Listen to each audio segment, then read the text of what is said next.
आप सभी का हार्दिक स्वागत है आपके अपने YouTube channel Kautilya classes Hajipur में। आज करंट अफेयर्स के वीडियो के सिलसिले में हम लेकर आए हैं एक महत्वपूर्ण करंट अफेयर्स। दुनिया की सबसे पहली मेलानिस्टिक टाइगर सफारी कहाँ स्थापित की जा रही है, ये काफ़ी महत्वपूर्ण प्रश्न है। और देखिएगा आगे आने वाले एग्जामिनेशन में 2024-25 में ये प्रश्न कई बार रिपीट होंगे आपके एग्जामिनेशन में।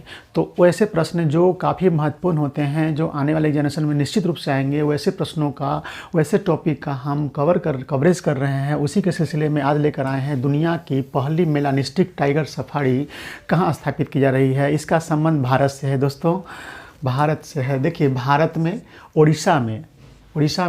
उड़ीसा के मयूरभंज जिले के बारीपदा के पास दुनिया की पहली मेलानिस्टिक टाइगर सफारी बनाई जाएगी। यह सफारी उड़ीसा में जो सिमलीपाल टाइगर रिजर्व है उसी के बगल में ये स्थापित की जा रही है। उड़ीसा में सिमलीपाल टाइगर रिजर्व है, उसी के बगल में आपको दुनिया का पहला मेलानिस्टिक टाइगर सफारी स्थापित की जा रही है और यह बहुत जल्द चालू हो जाने वाली है। तो ये मेलानिस्टिक टाइगर सफारी क्या होता है? देखिए, बाघों के संरक्षण के लिए दुनिया भर में बहुत सारे बाघ जीव अभयारण्य हैं। बाघों के निवास स्थान के लिए, चूँकि बाघों को दुर्लभ प्रजाति घोषित की जा चुकी है और उनकी सुरक्षा के लिए जो वन्य जीव अभयारण्य घोषित कर दिए जाते हैं, वहाँ उन्हें रखा जाता है, उनकी सुरक्षा की जाती है और उसे बोला जाता है बाघ जीव वन्य अभयारण्य। तो बाघ वन्य जीव अभयारण्य जो है, टाइगर पार्क जो है, भारत में आपको अभी तक 55 है, ठीक है। उनमें से सिमलीपाल उड़ीसा में भी एक है। तो उड़ीसा में सिमलीपाल में जो टाइगर रिजर्व है उसमें मेलानिस्टिक टाइप का बाघ मिलता है। यानी मेलानिस्टिक कहने का मतलब है बाघ के कई प्रकार होते हैं, आप सभी जानते होंगे। कई तरह के बाघ देखेंगे कलर में, तो धारी लगा हुआ किसी किसी कलर का। तो मेलानिस्टिक का मतलब होता है काली धारी वाले, उनके बॉडी पे काली धारी वाले जो बाघ होते हैं उन्हें बोलते हैं मेलानिस्टिक टाइगर।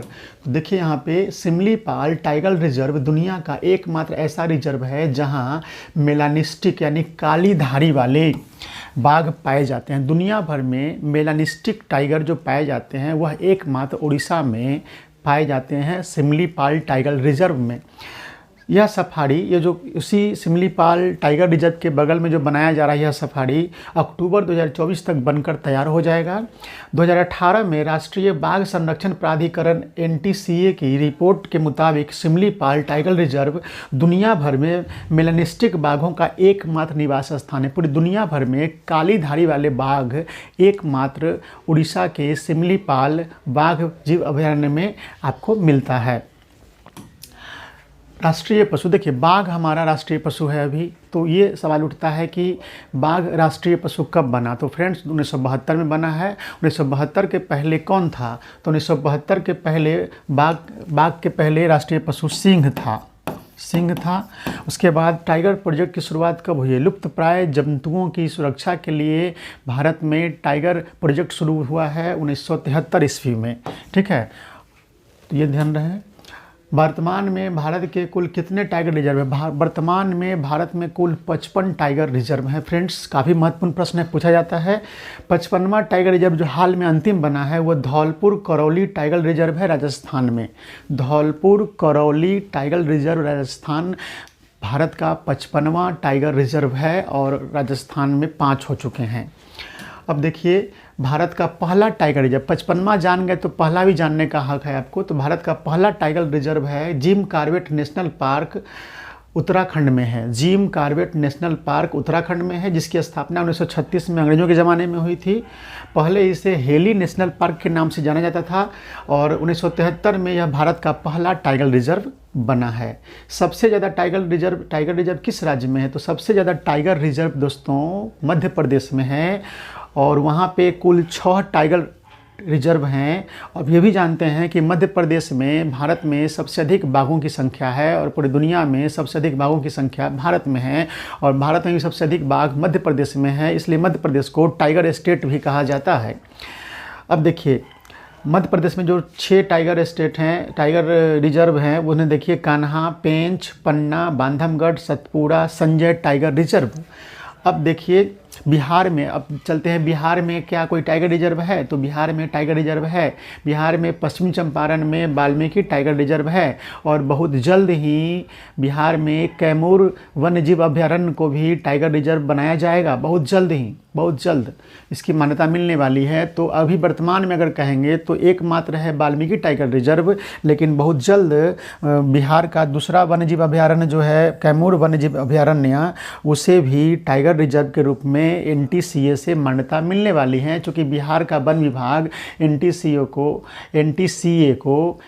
मतलब नेशनल टाइगर कंजर्वेशन अथॉरिटी को लिख चुका है मान्यता देने के लिए कैमूर वन्यजीव अभयारण्य को भी टाइगर रिजर्व बनाने के लिए। तो इसकी भी पूर्ति बहुत जल्द हो जाएगी। इस तरह से वर्तमान में तो एक है, लेकिन कुछ ही इसी साल में 2-3 महीने के बाद ही बिहार का दूसरा टाइगर रिजर्व बन जाएगा कैमूर वन्यजीव अभयारण्य। तो ये बहुत महत्वपूर्ण न्यूज़ है। अब दोनों में से बिहार से संबंधित जो स्पेशल होते हैं GK या ज्योग्राफी, उसमें से प्रश्न पूछा जाता है कि बिहार में जो वन्यजीव अभयारण्य हैं उनमें कुल 21 वन्यजीव अभयारण्य है बिहार में, उनमें सबसे बड़ा कौन है? ये क्वेश्चन कई बार पूछा है और पूछेगा भविष्य में। तो देखिए वाल्मीकि टाइगर रिजर्व और कैमूर टाइगर रिजर्व में से कोई ना कोई बड़ा होगा। तो सबसे बड़ा टाइगर रिजर्व, ये सबसे बड़ा वन्यजीव अभयारण्य कह सकते हैं, फिर टाइगर रिजर्व भी हो जाएगा जब वो बन जाएगा। तो सबसे बड़ा वन्यजीव अभयारण्य जो बिहार में है वो कैमूर वन्यजीव अभयारण्य है, जिसका क्षेत्रफल है 1504.96 वर्ग किलोमीटर। तो बिहार का सबसे बड़ा वन्यजीव अभयारण्य है कैमूर। ये क्वेश्चन पूछ चुका है एग्जामिनेशन में और आगे भी पूछे जाने की प्रबल संभावना है। तो बहुत बहुत धन्यवाद आप सभी का, इतना महत्वपूर्ण तथ्य आप तक पहुंचाते हैं। आप सभी हमारे चैनल के साथ जुड़े रहें और इस वीडियो को अंत तक देखें और देखने के बाद इसे अपने कॉपी में नोट कर ले और इस वीडियो को बार बार देखकर इसे अपनी तैयारी में ले आएँ, चूँकि इससे प्रश्न ज़रूर से ज़रूर बनने वाला है। तो टाइगर रिजर्व से संबंधित हमने बहुत सारे तथ्य इसमें डील किए हैं। लेटेस्ट क्वेश्चन पूछ सकता है भारत का 55वां टाइगर रिजर्व कौन बना है, ठीक है, भारत का पहला टाइगर रिजर्व कौन है। ये सारे प्रश्नों को हमने इस टॉपिक में, इस वीडियो में बताया है। तो बहुत बहुत धन्यवाद, आप सभी हमारे चैनल के साथ बने रहे। काफ़ी महत्वपूर्ण टॉपिक हम ढूंढ कर लाते हैं आपके लिए, बेकार की कोई बात नहीं करते हैं। जो ज़रूरत की चीज़ें होती हैं उससे ही हम वीडियो बनाते हैं और सिस्टमेटिक ढंग से बना रहे हैं हम। तो चलिए आज भर इतना ही। आप सभी लोगों का बहुत बहुत धन्यवाद।